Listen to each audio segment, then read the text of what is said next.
天秤座的朋友們，這一季的這個整個季度過程當中，這是一個你在尋找自己的一個過程，不管是找自己的價值，不管是找回自己的力量，不管是找回自己的智慧，要請你能夠好好在这個過程當中呢，安慰你自己，給你自己空間，給你自己一點溫柔。在這樣的黑暗的過程當中，你必須要能夠穩穩的走過這個挑戰，你要讓真實的自己展現出來。你應該要學習跟具備的力量，就是把愛的這個角度重新拿回來，並且用愛的選擇去做出你的決定。Hello， 天秤座、天秤座的朋友們，大家好，我是 Jane。今天這個影片呢是要給天秤座的朋友們的技能量運勢牌卡解讀。那技能量運勢牌卡解讀呢，沒有任何時間上面的限制哦，所以呢，如果你不是在我們這個直播的時候看到這一則影片的話呢，我會建議你以當下的這個季節哈，或者是前後推敲3個月的時間，通通都可以。OK， 影片下方資訊欄有詳細的影片使用說明。那當然呢，我也相信什麼時候看見就是最適合你的時間。我覺得就去享受這些訊息要為你帶來的協助就可以了哈。好，那我們今天呢，一樣在進入技能量運勢牌卡解讀之前，會跟大家分析一下整體架構跟流程哦。那我們技能量運勢牌卡解讀呢，總共分為上下半場。那上半場的部分就是你看到我目前在掀開牌卡的這個部分，我們會先來跟大家稍微了解一下哈，本季的各個月份的能量場的一個輪廓。然後接下來呢，我在洗的這一副紅色的牌卡呢，是有關於各個月份的氣場會帶來什麼樣的變動。緊接着我手上這一副黑色的牌卡呢，會來代表在這個季度的過程當中，你外在發生的事件是你內在的一些哪些能量場的一些寫照，然後我們就會進入到這個下半場的延伸牌卡解讀啦。那下半場的延伸牌卡解讀呢，首先我們會在第一個部分，請使用這個宇宙驗證牌卡來驗證剛剛我在上半場跟你所說的每個月份的這個能量場上面的一些細節啦、症結點啊、關鍵點之類的哈，我們都會在下半場來跟大家進行一個揭露。那第二個部分呢，在下半場我们會來跟大家分享在哪些面向哈，每個月份這個季度的過程當中，有哪些面向你必須要能夠清醒過來了哈，然後呢，在哪些狀況部分呢，你必須要能夠放手或者是放下你的執着。OK， 那在第三個部分呢，就是我們要來跟大家分享，就是每個月份在這一季裡面有哪些需要學習跟具備的力量，可以靈活的去運用。第四個部分，我們會來分享每個月份在這一個季度的過程當中有哪些自我定義需要重新做一個調整跟更新的。那最後呢，我們就會進入到大家最喜歡的天使跟宇宙傳訊的部分哈。那我們就來聽看看天使跟宇宙有什麼樣訊息，希望透過傳訊者我來告訴天秤座、天秤座的朋友們，好嗎 ？OK， 好，那我們報告完畢之後呢，準備要進入解讀之前，再一次跟新朋友講一下哈。等一下呢，我在解讀的過程當中，我會講第一個月、跟第二個月還有第三個月，並不代表是今年的1、2、3月份 ，OK 哈。是代表這個季度的過程當中的首月、次月跟末月，就是最後一個月 ，OK 哈。那當然有可能你剛好看到這個影片，可能不是在直播的時候，或剛好你在看的時候是今年的1、2、3月，但是並不代表哈，這一次跟大家詳細解說一下，是這一季的首月、次月跟末月 ，OK 哈。好，那因為每次都有人問哈，所以我就詳細解說一下 ，OK 好，介紹完畢哈，那我們就準備進到這一次你的技能量運勢牌卡解讀。那呢，就請天秤座、天秤座的朋友們給我一點時間，讓我去感受你能量場上面的呈現跟細節哦，哈，請稍後哦。Hello， 大家好，我是 Jane， 非常歡迎大家來到我的頻道收看我的影片。為了提供給大家更多豐富精彩的內容，在今年我成立了思維手術室社群，想要邀請你一起來靈活運用媽媽生給我們的大腦。那在社群裡，我將會帶領大家一起練習思維改寫，並且提升自我認知，讓你在面對生活當中的挑戰有更強大的底氣以及過人的應變能力。只要點擊影片下方的資訊欄，就會看到思維手術室的社群連結以及入群步驟的說明影片。那接下來就讓我們一起來看今天精彩的影片內容吧。OK， 行。我個人會感覺哈，天秤座、天秤座的朋友們，你這個月主題哈，跟你的星座蠻像的，就是呢，在爭取一個公平哈，或者是希望爭取一個合理的交代啊。我覺得這個有點像是你的一個主軸 ，OK？ 那這邊很有趣的是哈，我讀到一個非常小眾的能量場裡面，有一些人是在爭取這個叫做什麼撫養權就是小朋友之間的撫養權是非常有可能是你這個月的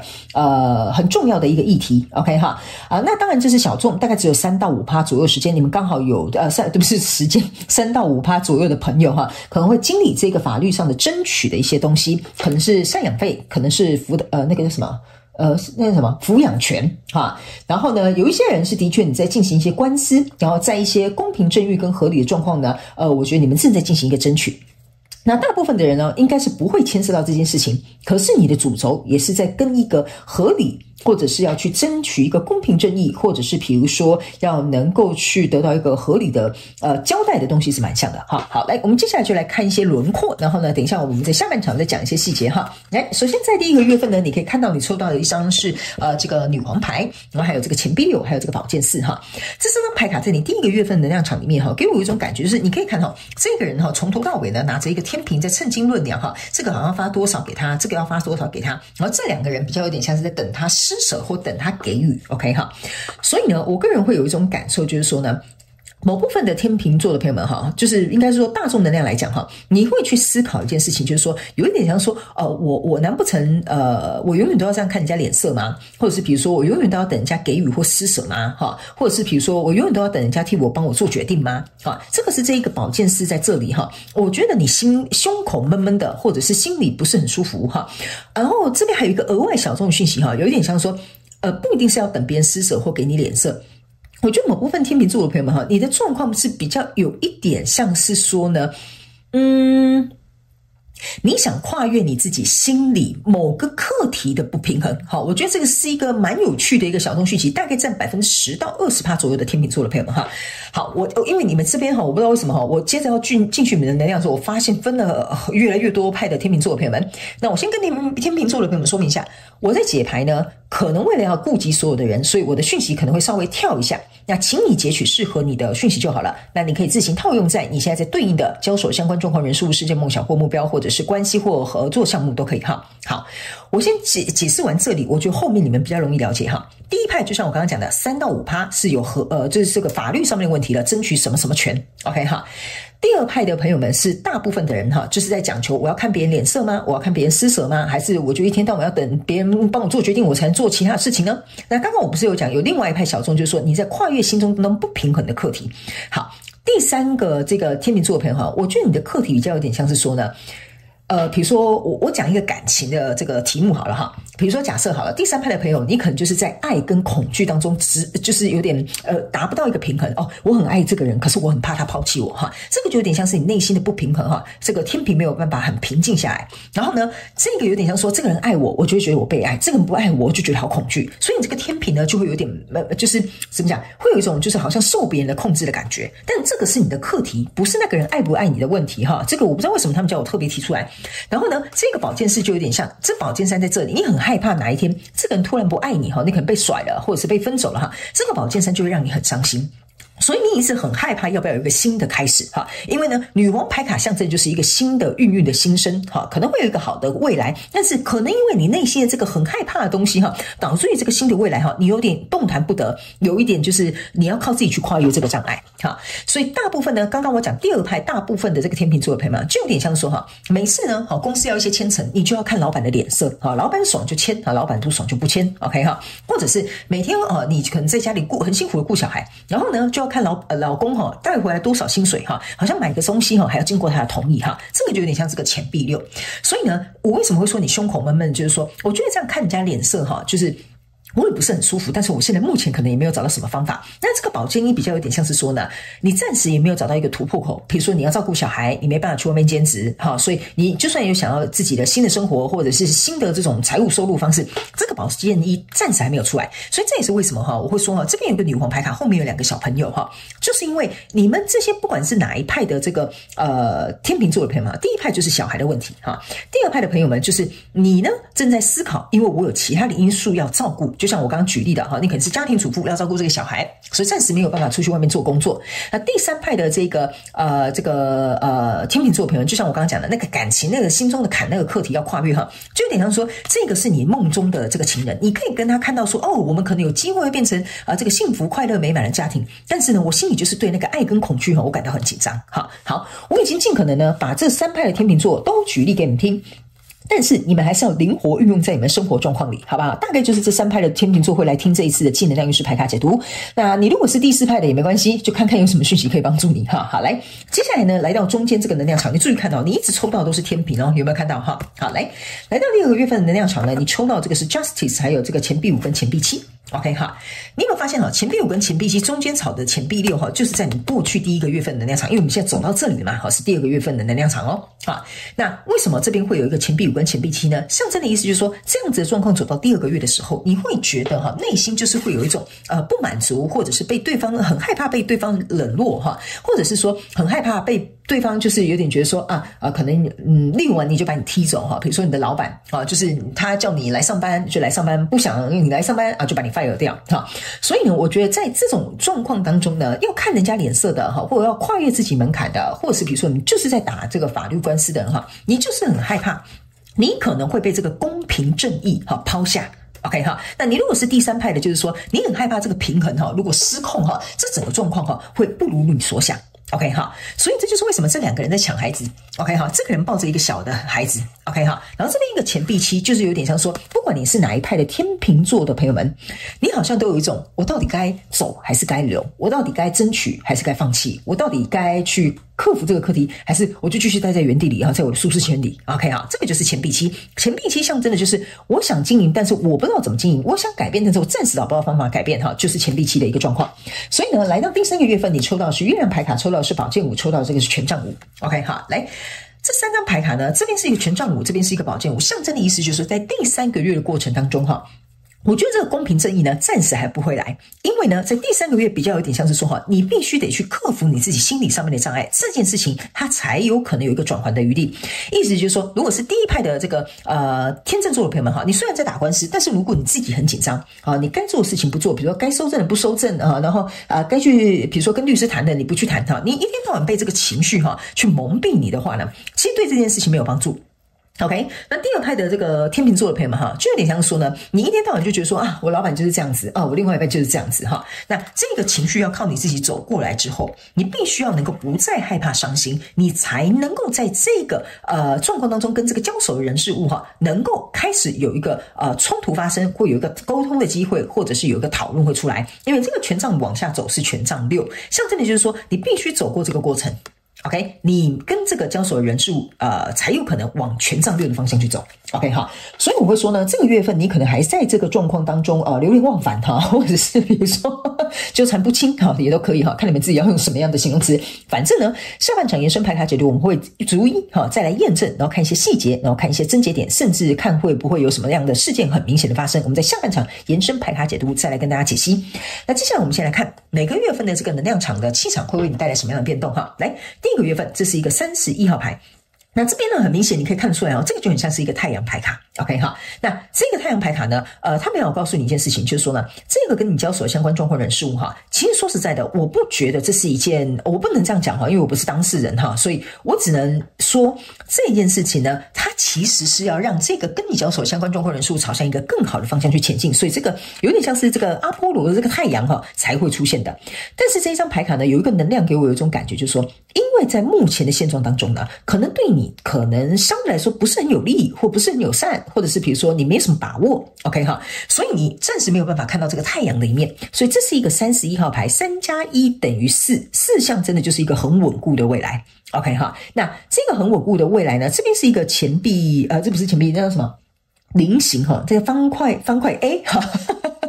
方塊 A 好，應該是這樣子講哈。好，那這個方塊 A 呢，給我有一種能量場，就是說呢，你如果要這個光明這種太陽的未來哈，你要找到一個突破口。OK 哈，所以呢，這個第一月份的氣場呢帶來的變動，意思是說呢，這個突破口哈，有一點像是說，有點像是刺激你去感受到這個不舒服哈，越刺激你，越強壓你，或者是越讓你去感受到這個不舒服，你才會想要去把它弄得很舒服哈。我知道我這樣講你形容，你可能就覺得很怪哈，但是我就是想要這樣告訴你，就是說這個突破口它其實是有的 ，OK， 這個光明的未來其實是有的。但是你要先接受這個不舒服，你才會找到這個突破口。所以這個氣場之所以為什麼要帶來這樣的變動，就是要告訴你，這個可能不適用咯哈。第一，比如說你要爭取這個撫養權，爭取這個贍養費，或跟這個人打官司好了 ，OK 哈。你如果想要這個結果是如同你所想的話，那你要去找，我到底裡面有什麼收證沒有做到？我到底裡面漏掉什麼資料 ？OK 哈。所以你在第一個月份這個氣場帶來變動，就是要讓你能夠開始去思考這個問題，破口到底在哪裡 ？OK 哈。那第二個部分呢，這張牌卡是一個十字架。好，來十字架呢，這張牌卡是36號牌，3+6等於9。象徵的意思是說呢，就是要告訴這個天秤座的朋友們哈，9號牌卡呢，有一點像是說呢，9往後走就是10號牌卡嘛，對不對哈？有一點像是說我們走到終極的結果還差那麼一步。那這邊有一個十字架，十字架哈，象徵的就是你的信仰，或者是你的價值觀，或者是你內在的這個中心思想。OK 哈，所以這個氣場所帶來的變動的意思就是說呢，你內在的這個想法，內在的這個狀態哈，是非常非常影響你去處理這個跟你交手相關狀況人事物的。OK 哈，我剛剛有講哈，來到這邊你不知道要不要投入，你不知道會不会太冒險，你不知道要不要改變，你不知道要不要去跨越心中那個坎，這個是你的思想、你的信念、你的觀念、你的價值觀會影響這一張牌卡會不會走到錢幣8。OK， 不然呢，我剛剛為什麼會跟你說哈，你在這邊很緊張，很害怕得不到這個公平正義，可能會被冷落，可能會被拋棄，可能會被不公平的待遇或不友善的对待。OK 哈，這個就是你的想法。你要去想一件事情哈，如果他們有本事哈，真的就是對你不友善或給你不公平的待遇的話，那你要去想一件事情，那就代表這個系統或這個組織或這個關係或這個狀況一定有它有問題的道理在裡面嘛。對不對？所以你要如何去找出來，就是哪個思想或信念或價值觀卡住哈，這就是這個氣場會為你帶來的變動。OK， 所以你會發現哈，第一個先去感受不舒服，所以你才會想要去找突破口。第二個月份呢，來到了有點像說，好，那我們要來找突破口是什麼，跟什麼有關，跟什麼有連結，就是在這裡哈。那第3個月呢，你抽到這張牌卡是8號牌卡，然後這個很像是一個叫木乃伊哈。好，這張牌卡8號牌卡就是要告訴這個怎麼講？天秤座的朋友們哈，你去想哈，木乃伊它不是被包起來嗎？好，對不對？然後就是很有歷史悠久嘛哈。但木乃伊呢，它是一個神話啊，不是神話啦，它不是神話，它是實際存在的哈。我要告訴你，就是說它有一個很神秘的色彩，像一個神話。OK 哈，那他沒有告訴你一件事情，在第3個月份這個氣場所帶來的變動的意思就是說呢，你呢不能把這個事情會成功看成是一個神話般的這個存在。OK 哈。第二個，這個還有一個含義，就是說呢，木乃伊1000年哈，那個什麼軀體不是都被保養，不是保養什麼，被保存得很好，對不對哈？它就被這樣包起來嘛。所以他沒有告訴你哈，如果在第3個月份，這個氣場帶來的變動，就是你依然覺得自己綁手綁腳，依然覺得不想要去突破這個思想或這個信念或這個想法，依然沒有去找這個破口跟這個突破這個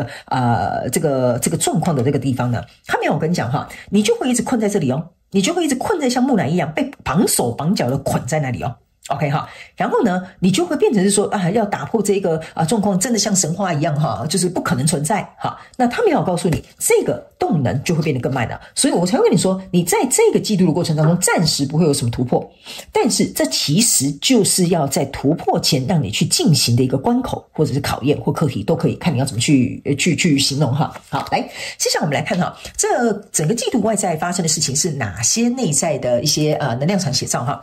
這張牌卡呢是一條蛇，這就是我剛剛跟你講哈，這個木乃伊這種很神話的這種感覺，就是我覺得跟這個是有點類似的哈，有一點像是說呢，你內在這個蛇哈，蛇就像是恐懼或者是慾望，因為我們看到蛇我們都會躲嘛，對不對？你不想要被蛇咬嘛，是不是這樣說，對吧 ？OK 哈，然後呢，還有一件事情哦，蛇象徵的也是陰影，也是陰暗面 ，OK， 所以它旁邊才會有這個陰暗的這個火，對不對 ？OK 哈，還有呢，這是一個鏡子。OK 哈，這個鏡子象徵的意思就是說呢，你自己是怎麼樣看待這件事情，或你是怎麼樣自己看自己的話呢？對不起哈，我這樣講你可能聽不懂。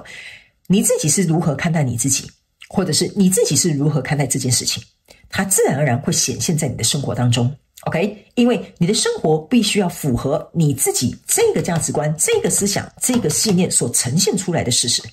所以他們說，如果你的陰暗面、你的恐懼、你的緊張，或者是你的焦慮，它都會透過這一面鏡子顯化在你的生活當中。所以呢，本季外在發生的事件，就是你這些內在世界的一個寫照。OK 哈，比如說你對於這段關係，你有沒有好好的去思考？OK， 或者是你對這段關係本來有所期待，可是你想要有突破。好了，事件來了，那你為什麼不突破呢？這就是外在的事件要給我們反映內在內心的這個能量場上面的寫照。OK 哈，所以呢，如果你有恐懼，你有焦慮，有對關係的期待，或者是想要有突破這件事情的這個機會的話，你的世界其實已經在呈現給你看這些內容了。OK 哈，好，然後呢，還有某部分的人哈，你在這邊應該是有一些傷口的哈，傷口不是說你真的受傷有傷口哈，傷口有一點像說可能過去被傷害，你沒有療傷療好，所以這個狀況出現的時候，你就會覺得可能怎麼又來了，或者是怎麼老是都是我，或者是你會很埋怨，你會很生氣，你會很抱怨哈，這個都是這面鏡子在告訴你，外在的世界發生是你內在哪些能量場的寫照，可能你還沒有療癒完成，可能這個課題你還沒有過關，可能這個要學習的東西你之前都是避而不談。啊，所以這些事情才會重複的發生。OK 哈，好，那以上這些是我們上半場的內容，我們接下來進入到下半場的延伸牌卡解讀了，好不好哈？那在下半場延伸牌卡解讀呢，我會用宇宙驗證牌卡來詳細跟你驗證說明哈，所有各個月份能量場的症結點、細節，還有一些事件。我真的非常鼓勵大家來看，原因是因為呢，很多來看下半場的朋友們就會發現說，哦，好可怕哦，那個牌卡為什麼會我自己為什麼會用可怕？就有時候我自己也覺得那哈，就是有很多牌卡會重複在告訴你、提醒一些重點，甚至不重複的牌卡裡面會有相同的意象會跑出來哦。OK 哈，那接下來呢，在第二個部分，我們也會在下半場延伸牌卡解讀來跟大家提醒，每個月份哈，還有整個季度你在哪些面向需要清醒過來，哪些地方需要放手，不要再執着了。那在第三個部分呢，我們會在每個月份跟本季度來看看，